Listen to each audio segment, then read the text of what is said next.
दर्शकबिन नमस्कार। तपाईहरुलाई तपाईहरुको आफ्नै ज्योतिष नेत्र वेदको युट्युब च्यानलमा हार्दिक स्वागत छ। म तपाईको ज्योतिष मित्र आज म लिएर उपस्थित भएको छु जन्म कुण्डलीमा विशिष्ट ग्रहयोग मदन योग फलबारे सम्पूर्ण जानकारी भनेर लिएर आएको छु। अब हामी राज्य पनि हुन सक्छौं। यो मदन योग कसरी बन्छ, यसको सूत्र के हो, यसको फलादेश के हो त भन्ने कुरा आज म तपाईलाई एउटा उदाहरण कुण्डली सहित लिएर उपस्थित भएको छु। तपाईहरु हाम्रो च्यानलमा नयाँ हुनुहुन्छ भने हाम्रो च्यानललाई लाइक शेयर सब्स्क्राइब भने अवश्य गरिदिनु होला। यदि गरिदिनु भयो भने मैले लिएर आउने भिडियो तपाईको घरमा सजिलैसँग पुग्नेछ। तपाईले घरमा बसी आफ्नो जन्म कुण्डलीमा भएका ग्रह योग, दुर्योग, राजयोग, ग्रह दशा फलबारे सम्पूर्ण कुराहरू आफै हेरेर पनि जानकारी लिन सक्नुहुन्छ भन्ने मेरो उद्देश्य रहेको छ।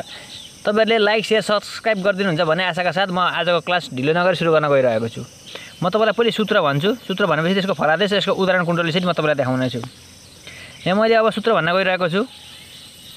यहाँ मैले एउटा वृष लग्नको जन्म कुण्डली लिएर आएको छु। सूत्र दशमेश, दशम घरको मालिकले हामी दशमेश भन्छौं। लग्नदेखि गन्दै गन्दै जाँदाखेरि 1 2 3 4 5 6 7 8 9 10 यो दशम भाग भयो। दशमको मालिकलाई दशमेश भन्छौं।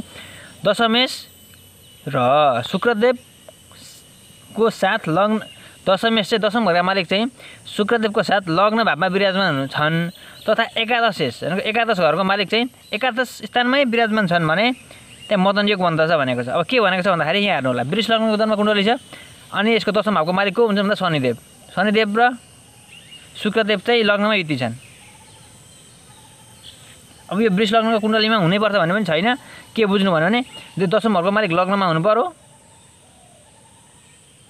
अनि उक्त ग्रहसँग शुक्रदेव चाहिँ साथमा छन् भने र लाभ भनेको एकादश भनेको लाभ घरको मालिक चाहिँ लाभ भावमै छन् भने चाहिँ मदन योग बन्दछ भनिन्छ। तपाईको जन्म कुण्डलीमा हेर्न सक्नुहुन्छ यस्तो योग हुन सक्छ। अब यसको फलादेश के हुन्छ भन्दाखेरि यस योगमा जन्म लिने जातक राज्य अथवा राजा वा राज्यको मन्त्री समान हुन्छ। देख्नमा हेर्दाखेरि चट्ट लुक्स लाइक अत्यन्त सुन्दर, स्त्रीको चित्त आकर्षित गर्ने भनेको यस्तो जातकसँग स्त्रीहरू स्वतः आकर्षित हुने, सजिलैसँग आकर्षित हुने हुन्छन्। जातक सुखी सम्पन्नशाली हुन्छ।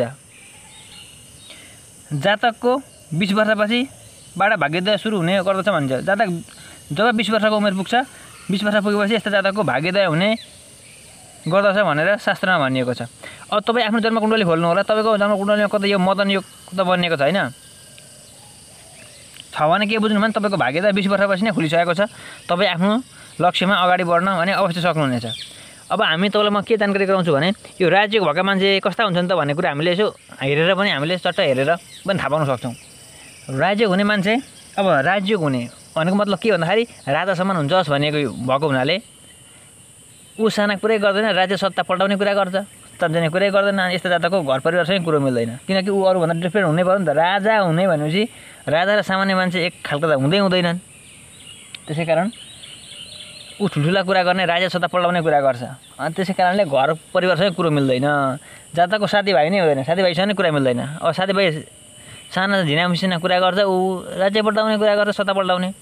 अनि समाजसँग कुरो मिल्दैन। समाजसँग पनि समाज एकतिर ऊ एकतिर हुन्छ। समाजसँग पनि कुरा नमिल्ने भएको हुनाले जातक तपाईको परिवारमा नानी बाबु कोही कस्तो यस्तो स्वभावको हुनुहुन्छ भने हेर्नु होला। तपाईको नानी बाबुको कुण्डली तपाईको आफ्नै कुण्डलीमा पनि यस्तै विशिष्ट किसिमको राज्य हुन सक्छ। त्यो राज्य पत्ता लगाएर योग्य ज्योतिषसँग देखाएर तपाईले त्यस राज्यको क्षेत्रमा अगाडि बढेको खण्डमा, ग्रहको क्षेत्रमा अगाडि बढेको खण्डमा अवश्य नै सफलता प्राप्त गर्नुहुन्छ। एकदमै ठुलो सफलता प्राप्त गर्नुहुन्छ। त्यसैले आफ्नो जन्म कुण्डलीमा के कस्ता ग्रह गोचर छन् एकचोटि चाहिँ अवश्य योग्य ज्योतिषसँग हेर्नु तपाईहरुले अति आवश्यक छ।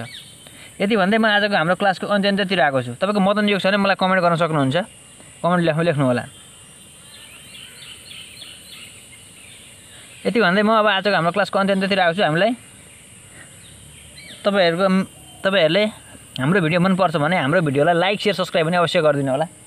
म यस्तै रोचक भिडियोहरु लिएर आगामी दिनमा तपाईहरुको माझ अवश्य उपस्थित हुनेछु भन्दै म आजको हाम्रो यस मदन योग फलबारे सम्पूर्ण जानकारी भन्ने क्लासबाट बिदा हुन चाहन्छु।